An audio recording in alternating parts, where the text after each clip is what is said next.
భారతీయుడు 2 అదిరిపోయిందన్న సినిమా అయితే మాత్రం చాలా బాగుంది. కమల్ హాసన్ గారు 22 సంవత్సరాల తర్వాత అదే క్యారెక్టర్తో వస్తే ఎలా ఉంటుందో అని చెప్పి మనందరం చాలా ఈగర్లీ ఎదురు చూసాం. కానీ 22 సంవత్సరాలు పట్టింది. ఈ సినిమా స్టార్ట్ చేసిన తర్వాత ఈ సినిమాకి చాలా ప్రాబ్లమ్స్ వచ్చాయి. కానీ ఈ సినిమాలో కూడా చాలా ప్రాబ్లమ్స్ గురించి చెప్పాడు అనమాట. ఒక 100 ప్రాబ్లమ్స్ గురించి చెప్పాడు. ఆ ప్రతి ఒక్క ప్రాబ్లం కామన్ మ్యాన్ టచ్ అవుతుంది అనమాట. ఆయన నిజంగా ఆయన కాళ్ళు మొక్కాలి, అంత గట్స్ ఉన్నాయి. అసలు ఇలాంటి సినిమాలు తీయాలంటే చాలా గట్స్ కావాలన్నా. ప్రతి ఒక్క ప్రాబ్లం గురించి చెప్పాడు. ప్రతి ఒక్క ఎవరైతే మనకి పెద్ద పెద్ద అంబానీ గారు వాళ్ళు ఉంటారు కదా, బిజినెస్ మ్యాన్స్, వాళ్ళ గురించి చెప్పాడు అనమాట. నిజంగా గట్స్ అయితే ఉండాలి. ఈ సినిమా తీయాలంటే మనం భారతీయుడిగా ఈ సినిమా చూసి గర్వపడాలి. ఏ పనిలో ఎంతవరకు కరప్షన్ ఉంటుంది అని తెలుసుకోవాలంటే ఈ సినిమా చూడాలి. ఈ సినిమాలో ఎమోషన్గా మన కమల్ హాసన్ గారు నడుచుకుంటూ వస్తారనమాట. నాకు నిజంగా చాలా ఎమోషనల్గా ఫీల్ అయ్యా, ఏడ్చా. అంటే ఆయన వెళ్ళిపోమంటారు, నువ్వు వద్దు మాకు, నువ్వు ఇచ్చిన వల్ల మా నాన్న జైలుకు పోయాడు, మా అమ్మ చనిపోయింది, నీ వల్ల మాకు వద్దని కమ్బ్యాక్ అని ఎలా అయితే ఉందో గో బ్యాక్ అని కూడా అంటారు. అప్పుడు చాలా నాకు ఏడుపు వచ్చింది. అలాంటి సీన్స్ కూడా ఉన్నాయి. అలాగే ఈ సినిమాలో కమల్ హాసన్ గారికి 6 ప్యాక్ ఉంటుంది. ఆ 6 ప్యాక్ చూడాలంటే ఈ సినిమా మళ్ళీ మీరు అంటే ముసలోడు తెల్ల జుట్టు ఉంది, ఆయనకి ఎలా 6 ప్యాక్ ఉంది, ఆయనకి ఎలా బాడీ ఉంది అని మీరు అనుకోవచ్చు. కానీ ఈ సినిమాలో అది కూడా చూపించాడు. ఓన్లీ సింగిల్ వీల్ ఫైట్ ఉంటుందన్న. ఆ సింగిల్ వీల్ ఫైట్ అయితే మాత్రం 20 నిమిషాలు ఉంటుంది. ఓన్లీ ఆ వీల్ మీదే ఫైట్ అనమాట. మొత్తం అది ఓన్లీ ఒక దగ్గర ఉండదు, వెళ్తానే ఉంటుంది. ఆ ఏజ్లో కూడా ఆయన అంతలా చేయడం నిజంగా సూపర్. ఈ సినిమాలో మైనస్ పాయింట్స్, రకుల్ ప్రీత్ పెట్టి వేస్ట్. అలాగే పోలీస్ క్యారెక్టర్ కూడా లేదు. ఎస్జే సూర్య, ఆయన వల్ల కూడా ఈ సినిమాకి ఏమీ లేదు. బ్రహ్మానందం గారు అన్నారు, ఆయన వల్ల కూడా అసలు ఆయన లేడు, ఎక్కడో ఒక దగ్గర కనిపిస్తాడు అంతే. తెలుగు డబ్బింగ్ ఆర్టిస్టులు ఈ సినిమా ఒక 15% దబ్బెట్టారని నా ఫీలింగ్. అలాగే అనిరుద్ధ్ గారు మ్యూజిక్ కూడా నాకు అంతేమీ ఎక్కలేదనమాట. మ్యూజిక్ ఏఆర్ రెహమాన్ గారు ఉండుంటే బాగుండు అనిపించింది. అది ఈ సినిమాకి డ్రాబ్యాక్. మంచి చెప్పా చెడు చెప్పా, మంచిని తీసుకుని మనం ముందుకు పోదాం, చెడు మనకు వద్దు. ఓకేనా? నాకు సెకండ్ హాఫ్ బాగుంది. ఫస్ట్ హాఫ్ అర్థమైతదా? లాగ్ అనిపించింది, స్లో ఎల్లింగ్ అంటున్నారు. ఫస్ట్ హాఫ్ అర్థమవుతుంది. చూడొచ్చా సినిమా ఒకసారి చూడొచ్చు, రెండుసారి. మన తమిళోళ్ళు మన సినిమా చూడరు. గెటప్ వస్తుందే కదా. పార్ట్ 1 బాగుంది. మించి లేదు. Songs waste. ఆ సిద్ధార్థను హీరోయిన్ పెట్టేది వాళ్ళిద్దరూ అనవసరం. ఎక్కువ ఈయన కదా, హీరో ఈయనే కదా. సిద్ధార్థ బాబు మధ్య నేను చూడండి. ఇంకా ఒకసారి కలికి కానీ వచ్చాను. ఇవాళ రిలీజ్ అంటే తక్కువ సినిమా 56 అండి. ఒకసారి చూడొచ్చు. తమిళ మన సినిమా, మన ఆంధ్ర, మన తెలుగు భాష వాళ్ళు ఈ సినిమాలు చూడట్లేదు. మన తమిళ సినిమాలు చూస్తాం. అది మన గొప్పదనం.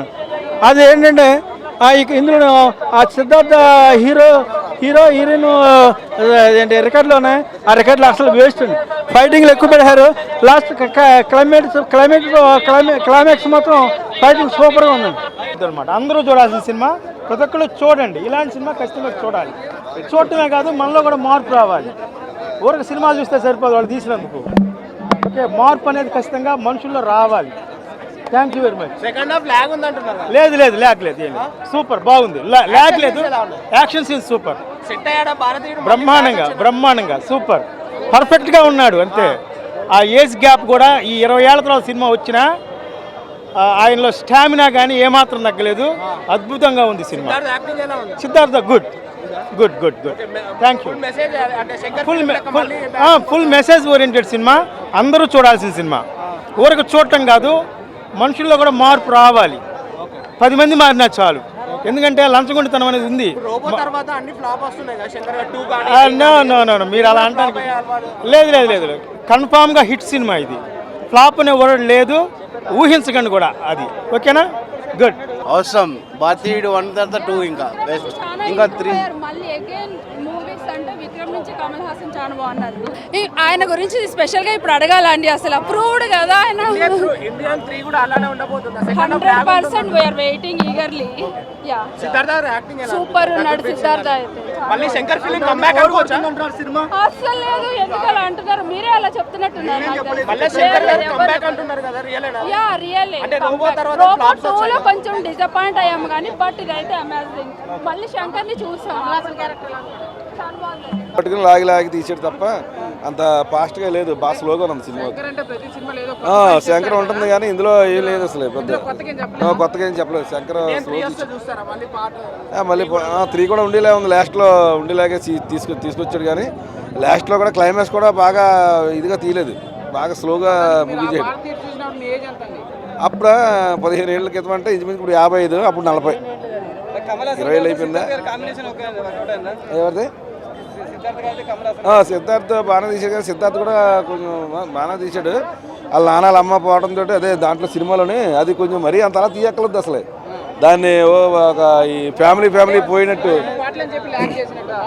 మళ్ళీ లాస్ట్లో 3 పార్ట్ అదే 3వ పార్ట్ ఉంటుందన్నట్టే లాస్ట్లో చెప్పాడు. కానీ లంచం గురించి కొత్తగా ఏం లేదు, సేమ్ ఇదే. ఇంకొక ఈ రిలేషన్ మామూలుగా ఈ రిజిస్టర్ ఆఫీస్లో లంచం ఎలా తీస్తాం, మేమే ఇస్తాం భీమవరంలో. లంచం మామూలు అయిపోయింది మనకి ఆంధ్రాలో ఏంటి, ఇండియా మొత్తం తెలుగు రాష్ట్రాన్ని ఇండియాలో ఏం మారిపోయి అంత ఏమి కనిపించలా అసలు. ఏం మారిపోరు, ఎవరికాలు ఇవ్వాల్సిందే. మామూలుగా ఏ ఆఫీస్లోకి వెళ్ళినా డబ్బులు ఇవ్వడం అవన్నీ మామూలు కామనే కదా, కామనే. ఇంకా పాట ఏదో వెనకాల నుంచి సాంగ్స్ అది ఒక సాంగ్ ఉంది, బాగా తీసాడు. మొత్తం అమ్మాయిలతో బాగా తీసాడు, చాలా సంవత్సరం అని బాగా తీసాడు సాంగ్. అది తెలిపి కొంచెం పాతగా అనిపిస్తుంది. ఐ థింక్ ఇండియన్ 3లో బాగుంటుంది. ఇంకా సిద్ధార్థ్ 100%. చాలా మంది బాగాలేదు అంటున్నారు కదా, లేదు మూవీ చాలా బాగుందండి. అంటే హీరోయిన్ ఓరియంటెడ్ మూవీ ఏం కాదు కదా బ్రో. నాకు అనిపించిన మైనస్ వచ్చేసి విజువల్స్ ఇంకా కొంచెం బెటర్గా ఉండే అనిపించింది. అండ్ ప్రాస్థెటిక్ కూడా ఏదైతే కొత్తగా ఇచ్చారో అది ఇండియన్ 1లోనే ఇంకా బెటర్ ఉంది అనిపించింది. అదే ప్రాస్థెటిక్ ఇండియన్ 1లో చూసినప్పటికీ అప్పుడున్న టెక్నాలజీకి అది చాలా బాగుండే. ఇప్పుడున్న టెక్నాలజీకి మనం ఎన్నో సినిమాలు చూసినాం, రోబో అవి ఇవి అనుకుంటా. దాంతో కంపేర్ చేసుకుంటే ఇది కొంచెం డల్గా ఉంది, అంటే అనిపించేస్తుంది అనమాట ఇది మేకప్ అని చెప్పేసి. కమల్ హాసన్ గారు యాక్టింగ్ గురించి మనం మాట్లాడేంత పెద్దలం కాదండి. అంటే ఎక్స్ప్రెషన్స్ కన్వే కాలేకపోయిందేమో కొన్ని సీన్స్లో. అపార్ట్ ఫ్రమ్ దట్ బ్యాక్గ్రౌండ్ స్కోర్లో మనకేంటంటే there is one background score of Indian 1. అది వచ్చేసి మరి ఎలా తీసుకున్నారో ARMN పర్మిషన్ తీసుకున్నట్టున్నారు. ఇందులో కూడా చాలా బాగా ప్లే అయింది. వేరే ఉంటుంది మేము అట్లా మొత్తం నెవర్. ఈ మూవీ వచ్చేసి కంప్లీట్గా లేదు, సో పార్ట్ 3 అవసరం. మంచి చేస్తే కాన్సిక్వెన్సెస్ ఏంటి అనేది బాగా చూపించారు.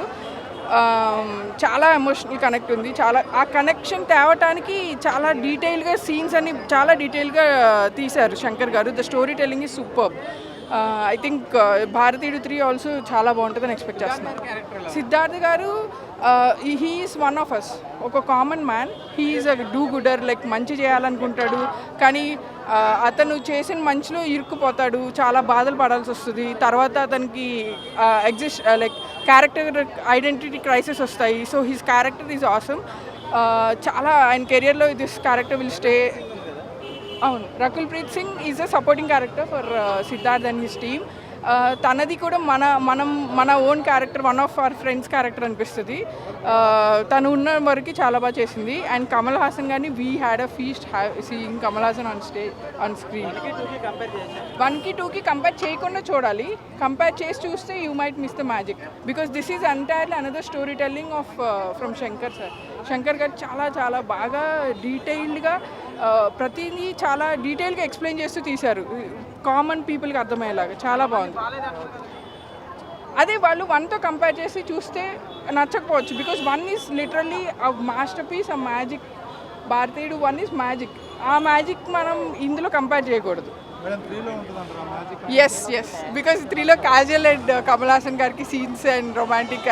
I think they is something love story and everything. So I think అదొక్కటే మ్యాజిక్ కాదు of course, but every inch 3లో మనకి ఎందుకు ఇలా కాన్సిక్వెన్సెస్, ఎందుకు మన అవినీతి అనేది ఇలా ఇంత న్యాచురల్ అయిపోయింది అనేది ఎక్స్ప్లెయిన్ చేస్తారు అనుకుంటున్నాను. స్టంట్సా ఉన్నాయి. ఎస్.